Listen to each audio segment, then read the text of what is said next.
Suit, no offense, Jory. I need some clarification on a few things. The probabilities are being lived on some level. Can you expand upon that? Well, every thought that has ever been thought still exists. So perhaps the very basic place to jump into this idea that you have going here. May I just move you ahead right now? Let us just offer you one sentence. You think a thought, and then the thought thinks.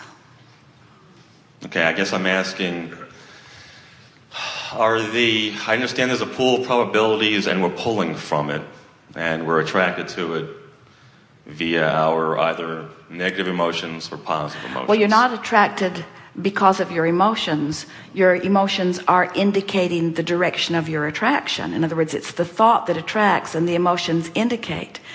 So that's an accurate statement. Since every thought that's ever been thought still exists, and law of attraction is gathering those thoughts into sort of rivers or streams, then when you choose a frequency, just like when you set your radio dial, you have access to that probability. Okay. I guess I'm asking, what is happening with the other probabilities? Are there other dimensions that my vibrational self is partaking in through other physical means? Yes, but consider this. And we really want you to hear this. You're really going to like this, because it's going to sum up all of this query that's been within you for a very long time. So just settle with us for a minute and decide to hear this, because this is really good. So let's say that you've been moving through life and you've thought lots and lots and lots of thoughts. And you didn't make most of them dominant, so they never manifested in your experience. But you thought them anyway. But then let's think about the ones that you thought that you manifested, and you thought and you manifested, and you thought and you manifested. So now we've got this big pile of unmanifested speculative thoughts. We're ringing just a little bit. And you've got this history of all of the things that did manifest. And we say to you, it's all old news. We want to put it all in one big pot and say about all of it, every bit of it, the manifested and the unmanifested, the pondered with great detail and the slightly pondered, all of those probabilities were the basis from which you became this. And this is the main event. So just so I'm clear, those other possibilities are not manifesting in some other dimension. Well, whether they are or whether they are not is irrelevant to you. I understand that. I'm just for my own curiosity. Well, here's the thing that's tricky about that. It's like,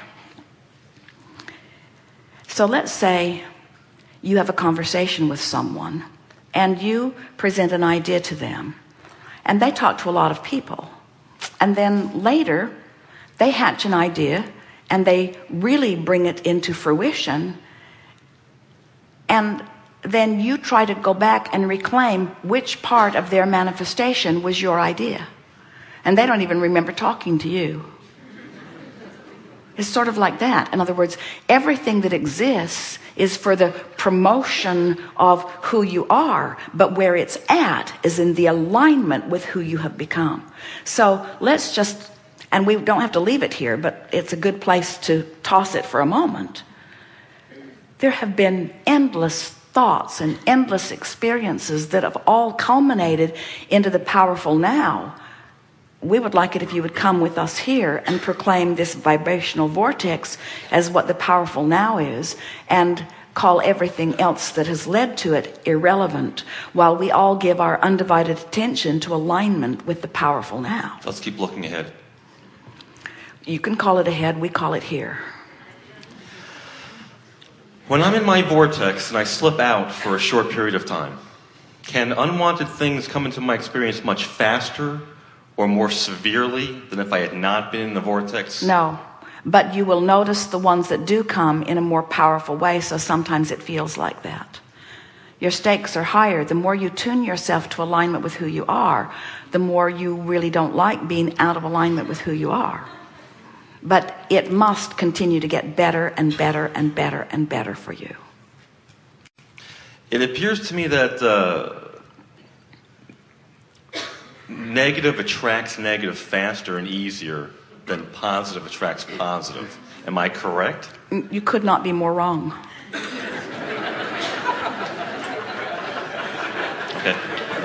Why is it that I'm feeling this then? Well, it's good because it sort of bounces off the original question that you had about all of those probabilities, because you're feeling the weight of all the life that has been lived, while we're feeling the clarity and the purity of what's been born out of it. So stay with us just a minute. This thought will come crystal clear into your experience here as we ramble just a little bit more.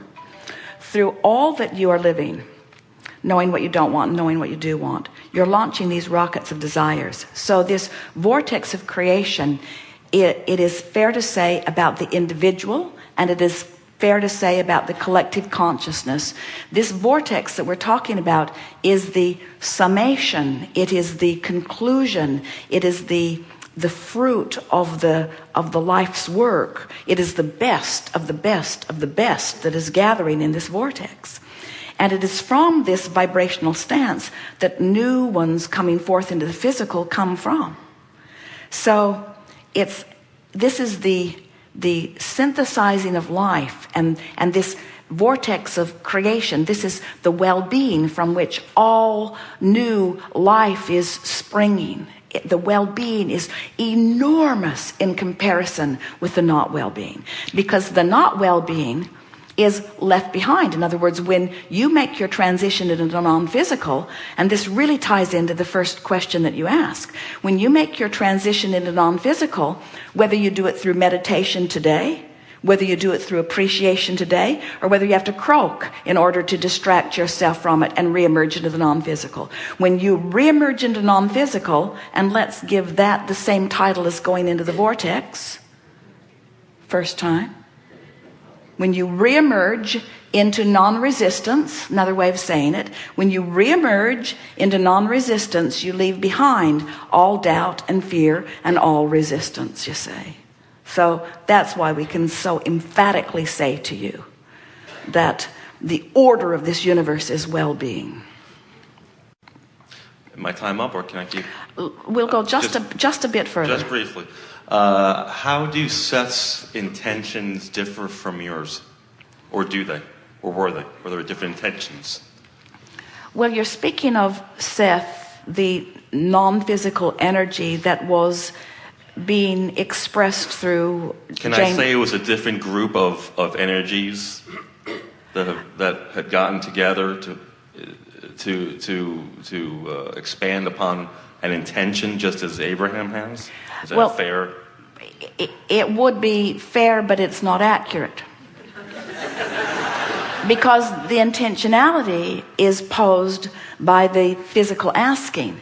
In other words, the non-physical energy of Seth and the non-physical energy of Abraham, or the non-physical energy of Jesus, or the non-physical energy of Buddha, or the non-physical energy of that which man calls source or God, is this collective consciousness that is the furthest most expansion of all that life is. But it is expressed individually as it is summoned by those who are asking. In other words, when it is asked, it is given. There's non-physical energy does not stand as a projector of consciousness, but as a beer. So really what happens is, as those like you, this is such a big topic. We'll discuss it further when we come back from segment of refreshment, but we just want to give you something satisfying here. So you heard us say, in fact, in preparation for what was bubbling in your question, we established this statement where we say that there is no separation between what is non-physical and what is physical, except for the vibrational resistance that physical puts into the mix. And we say that in readiness for you to hear that as non-physical energy, we have access to that which you are, and as physical energy, you have access to that which we are. And there need not be any separation. So that means that everyone who is physically focused has access to everything that has non-physically expanded, but you got to be up to speed with it. And everyone who's doing the asking stands in a different vibrational place. So there are not 2 days in a row or 2 questions in a row where someone sitting and plying us with questions gets the identical energy, because what they are asking for summons it, and what they are ready to allow is what makes it be presented.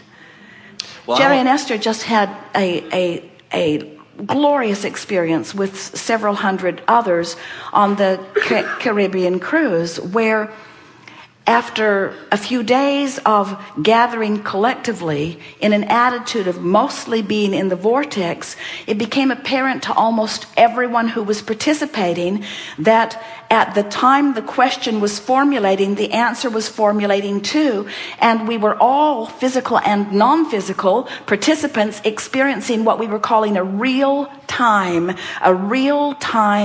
understanding of things. We were on the wavelength where the separation was unnoticeable. So it isn't. So families of energies do not come forth with a particular intention. I've only got this. I unfortunately must have misinterpreted what you've been saying on this subject. You didn't misunderstand it. We're just wanting to take it further. In other words, this is part of the conversation that we're having. In the beginning, people would say, Abraham, how many of you are there? Well, that's not even a question that we can answer. And yet it was a sincere question being asked by someone who wanted to try to get some sense of us. So we said, well, there are 100 of us here. Because there was not enough time in that decade to explain to that person what consciousness is, you see. Right. What consciousness is and how it all fits together. Right. And so this conversation that we're having with you, we know that if we were to visit with you for a week, taking the platform that you have come to and knowing what we know, that we could guide you into an understanding of what we know. We also understand that words don't teach, and that when someone sincere, as those like you are, stand to converse with us, and we stand in the knowing of what we know and offer it to you vibrationally, that you will find a way, if it's important to you, to find words that make it fit for you. We just want to say to you that well-being does abound, and that you all are so important to the mix, not because we must expand, but because we can't help but expand, and you might as well be joyful in the expansion, because that's the whole point of all of it. Good time for a segment of refreshment. Thank you.